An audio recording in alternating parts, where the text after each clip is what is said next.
There are two kinds of country music legends, those embraced by Nashville and those who made Nashville nervous. Merle Haggard was the latter, a man who walked out of San Quentin with a voice soaked in gravel and truth, who refused to be smoothed, sweetened, or polished by the industry machine. He didn't just write songs, he carved them out of his bones. This documentary is not about the Merle Haggard everyone quotes, not just the prisoner-turned-poet or the man who penned Okie from Muskogee. It's about the lifelong war he waged with the idea of conformity, musical, social, political, and personal. It's about how Merle Haggard became a ghost haunting the soul of America, admired, misunderstood, feared, and forever relevant. We'll explore Merle's deep contradictions, his political pivots, his relationship with Nashville, his troubled love life, and the legacy he left in his wake. And we'll ask the real question: was Merle Haggard ever truly free, or did he just learn how to sing the chains into music? Before he was a legend, Merle Haggard was a number of 45,200 stamped onto his prison uniform at San Quentin. By the time he landed there in 1958, Haggard had already lived through enough turmoil to fill a dozen country ballads. Born poor in Oildale, California to parents who had fled the Oklahoma Dust Bowl, Merle was raised in a converted boxcar on the edge of survival. Music was always around, but so was trouble. He ran away from home repeatedly, did time in juvenile halls, and by his early 20s, he was robbing diners and stealing cars. It wasn't glamorous, just desperation. And then he got caught trying to break into a Bakersfield roadhouse. That's what sent him to San Quentin. He was 20 years old. But it wasn't just bars and guards that changed him. It was Johnny Cash. Merle sat in the audience for Cash's infamous 1959 prison concert. The man in black didn't know it then, but he was performing for someone who would soon become his peer, his friend, and his equal. Haggard left prison in 1960, paroled after serving 2.5 years of a 15-year sentence. But he didn't walk out empty-handed. He carried something with him, a sharpened sense of purpose and the scars of regret that would etch themselves into every lyric he'd write. He also carried a secret. He didn't tell record labels at first that he was an ex-convict. It was too risky, but the truth came out. And strangely, it helped, because Merle Haggard wasn't a manufactured outlaw. He was the outlaw. And when country music fans heard his voice, they didn't hear affectation. They heard time served. He traded prison bars for guitar bars, and his rise was meteoric. Back in Bakersfield, Merle wasn't just returning to a hometown, he was stepping into the middle of a musical rebellion. Nashville, with its polished string sections and polite crooners, represented everything Merle didn't trust. Too clean, too corporate, too fake. The Bakersfield sound, by contrast, was raw, loud, electric. Drums cracked. Telecasters cut through smoky rooms like knives. Buck Owens and his buckaroos were already reshaping the West Coast honky-tonk scene, and Merle fit right into that world, though he would soon outgrow even it. He started performing in bars and small clubs, slowly building a following. But it wasn't long before Capitol Records noticed. They signed him in 1965, and his first few singles, Sing a Sad Song, My Friends Are Gonna Be Strangers, made modest waves. But it was The Fugitive that changed everything. The irony of a man fresh out of prison singing about a life on the run wasn't lost on anyone. But that was Merle's secret weapon: reality. Every lyric felt earned. He didn't dress like Nashville stars. He didn't sound like them. He didn't want to be them. And while he played their game just enough to get through the door, he never let himself get fully domesticated. That created tension. Nashville executives wanted hits. Merle wanted honesty. And while those things sometimes overlapped, he never let one compromise the other. As his career exploded in the late 60s, Merle was already becoming a symbol, not just of country music's hard edge, but of something deeper. A blue-collar poet who spoke for the working man, the drifter, the felon with regret in his veins. And as we'll see in the next chapter, that authenticity came with a price. When Merle Haggard released Okie from Muskogee in 1969, it was supposed to be a joke, or at least a lighthearted jab. He wrote it on the road with his band, imagining what it would feel like to be someone sitting in a small town, watching the world change too fast. Long hair, protests, drugs, Vietnam. "We don't smoke marijuana in Muskogee," the line went. But by the time it hit radio waves, it wasn't irony anymore. It was an anthem. Conservatives embraced it as a rallying cry. Liberals condemned it as reactionary. And Merle? He stood in the middle, stunned. He hadn't meant to declare war on counterculture. He'd just been trying to describe a perspective. But once the song caught fire, there was no pulling it back.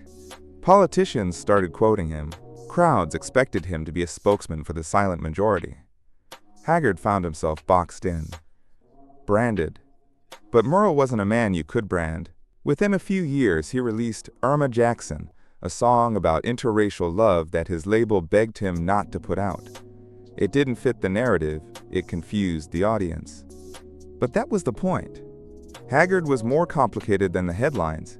He was fiercely independent, politically and musically. He once said he'd voted for both Reagan and Carter. He supported the troops but hated war. He believed in working-class values, but didn't trust politicians. He didn't fit into red or blue. He lived in the gray. Okie from Muskogee gave him massive commercial success, but it also haunted him for decades. People stopped listening closely. They thought they knew who he was, and Merle hated being misunderstood. He kept trying to break out of that frame, through songs, through interviews, through silence. But the world had already decided what kind of man they wanted him to be.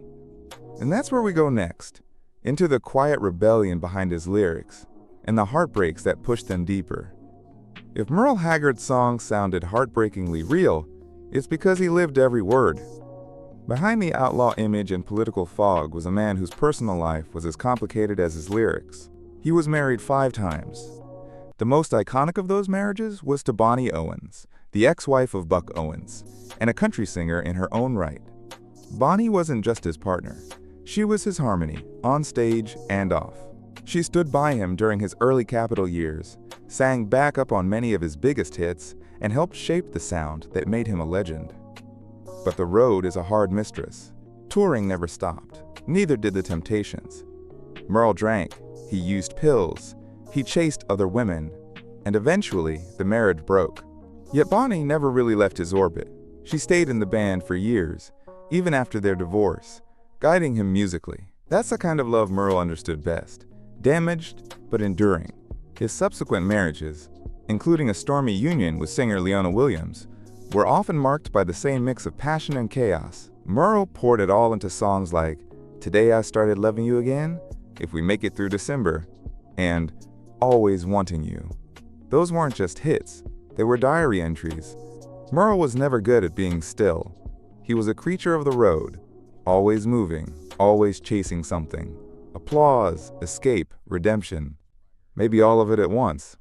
And no matter how many marriages ended, no matter how many times he fell off the wagon, he never stopped writing. His pain didn't break him. It fed him. By the mid-1970s, Merle Haggard wasn't just successful, he was essential. Dozens of #1 hits, packed venues, awards, admiration from peers and presidents. But success was a tightrope. And Merle never liked heights. He started pushing back more, against producers, against expectations, even against his fans' assumptions. He experimented with jazz phrasing, with Western swing, with introspective ballads that didn't fit the outlaw image.